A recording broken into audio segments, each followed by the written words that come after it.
हम देख रहे हैं कि हम एक ट्रांसमिशन लाइन को कैसे कैसे चेंज कर सकते हैं, अलग अलग कैसे काम करेगा बेटा एक ट्रांसमिशन लाइन हमारी, ठीक है। सो अगर एक ट्रांसमिशन लाइन हमें गिवन है, ये गिवन है ट्रांसमिशन लाइन अपने को। सो अगर हम इसका जो लोड है उसको हम शॉर्ट कर देते हैं, ठीक है।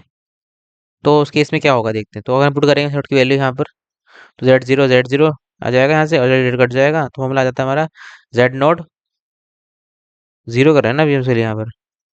तो जीरो जीरो कट जाएगा, यहाँ से कट जाएगा, तो हमारा फॉर्मूला क्या आ जाता है, यहाँ से ये आ जाएगा Z0 तो टेन बीटा एल, ठीक है। तो अगर हम देखें पॉजिटिव कब तक होगा, तो टेन पॉजिटिव होता है हमारा फर्स्ट क्वाड्रेंट में, मतलब 0 से π/4 के बीच में। तो beta L is π/2, sorry first quadrant ना, 0 π/2 से सॉल्व करेंगे तो हमारा एल के लिए आएगी 0 से π/4 के बीच में आएगी, λ/4 सॉरी। सो इस केस में पॉजिटिव होगा, मतलब अगर लेंथ की वैल्यू हमारी, मतलब लेंथ ऑफ ट्रांसमिशन लाइन की हम अगर हम ले लेंथ लेस देन λ/4, तो उस केस में अगर लुकिंग इम्पीडेंस जो हम देखेंगे हमारा यहाँ से, जो लुकिंग इम्पीडेंस जो देता है गिवन इससे देता है, तो लुकिंग इम्पीडेंस जो मिलेगा मिलेगा हमें, वो हमेशा क्या होगा, हमारा इंडक्टर क्या दिखेगा हमें को। बिकॉज जो एक्सप्रेशन आ रहा है वो क्या है, फॉर्मूला क्या है, इंडक्टर का है, बिकॉज J⍵L होता है हमारा ना। तो ये क्या हो गया, ओमेगा एल आ गया, ये फॉर्मूला जो है ये ओमेगा एल का हो गया, ठीक है। So is a inductor. ओ हाँ, इसका ये भी है कि मतलब हम डायरेक्टली इंडक्टर क्यों लगा देते हैं। पहली बात तो ये है कि इंडक्टर बनाना मुश्किल है, एक एक मतलब एक ट्रांसमिशन लाइन में छोटी सर्किट होता है तो बनाना मुश्किल है। और दूसरा रीजन ये है कि इंडक्टर क्या होता है बेसिकली, हाई हम बात करें बहुत हाई फ्रिक्वेंसीज पे, इन लाइक गीगाहर्ट्ज। तो गीगाहर्ट्ज में क्या हो जाता है basically, they will start acted transmission line में तरह काम करना शुरू कर देते हैं, और बेसिकली यहाँ पर पैरासिटिक कैपेसिटेंस आ जाते हैं। और बेसिकली हाई फ्रिक्वेंसी में क्या होता है, पैरासिटिक कैपेसिटेंस बढ़ जाता है। So it will actually more like a less like a inductor, ठीक है। तो ये इसलिए ये भी इसका यूजफुल है काफ़ी ज़्यादा, ठीक है।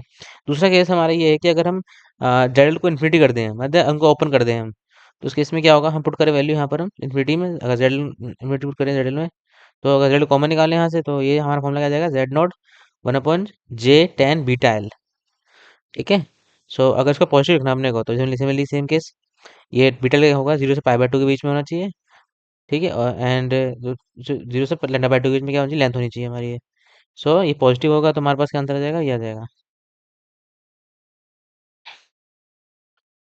हाँ, तो यहाँ भी आंसर आ जाएगा, ठीक है। तो it will act like a capacitor, because expression क्या होता है कैपेसिटर का, 1/Jx, ये 1/2πfc ओमेगा सी, ठीक है। तो ये एक कैपेसिटर करना काम शुरू कर देगा अगर लेंथ हमारी क्या है, λ/4 से कम है तो, ठीक है। λ/4 लेंथ से कम होनी चाहिए, लेकिन यहाँ रुके देखेंगे तो हमारी इट लगेगा कैपेसिटेंस।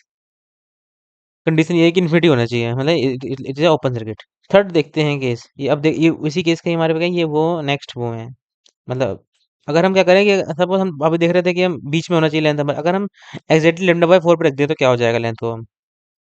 तो ये काफी स्पेशल, इसमें कैसे आता है, जैसे फॉर्मूला हमारा ये आ रहा था, Z0 tan βl आ रहा था उसके इसमें। तो λ/4 में क्या हो जाएगा, टेन बिकम इन्फिनिटी, साइन ना साइन, हाँ इन्फिनिटी हो जाएगा रियली। इन्फिनिटी हो जाएगा तो ग्राफ कैसे बनेगा इसका, ऐसा ग्राफ बनेगा, ग्राफ ऐसे बनेगा। तो यहाँ पे λ/4 लेंथ पे क्या हो जाएगा, चलिए इन्फिनिटी आ जाएगा। तो इस लेंथ पे ना ही ये इंडक्टर का काम कर रहा है, ना ही रेजोनेंस का काम कर रहा है, यहाँ पर कुछ डिस्कंटिन्यूटी सी आ रही है। तो it is a resonance point, ठीक है। तो रेजोनेंस है रहा, इन्फिनिटी बन रहा है, तो ये मतलब कौन सर्किट है हमारा, पैरेलल आरसी एलसी सर्किट है हमारा, ठीक है।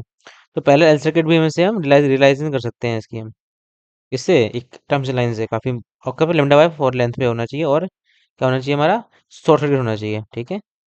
और सिमिलरली हम क्या करते हैं, सेम वाला केस था ऊपर वाला, अगर लेट जेड एल इन्फिनिटी है, सिमिलरली उस केस में आंसर फॉर्मूला आता था हमारे पास Z0 J tan βl। तो उस केस में अगर सेम λ/4 लेंथ पे देखें अगर हम, तो इट बिकम जीरो, तो इस बिकम जीरो तो इन्फिनिटी पहुंच जाएगा, ये तो रिजल्ट क्या हो जाएगा हमारा, इन्फिनिटी पहुंच सॉरी इन्फिनिटी हो जाएगा, इन्फिनिटी हो जाएगा तो जीरो हो जाएगा, 1/इन्फिनिटी जीरो। हमारा ग्राफ बनेगा, इसका ऐसा ग्राफ बनेगा। और कॉट से देखते हैं, कॉट ग्राफ बनता है ऐसे ही बनता है, ठीक है। तो बेसिकली λ/4 पे हमारा क्या बन गया हमारे पास, एक एक रेजोनेंस आके, ना ही कैपेसिटर ना ही इंडक्टर, और यहाँ पर जो नेट आ रहा है, नेट और नेट जो इम्पिडेंस आ रहा है उस पॉइंट पे, वो जीरो आ रहा है। और जीरो कब आता है हमारे पास, सीरीज एल सर्किट में आता है, रेजोनेंस केस में, ठीक है। तो रेजोनेंस करने लग गया सीरीज एल सर्किट, मतलब सीरीज एलसी सर्किट का काम कर रहा है एट रेजोनेंस। तो ये इसका यूजफुल है, ठीक है। ये इतना ही था।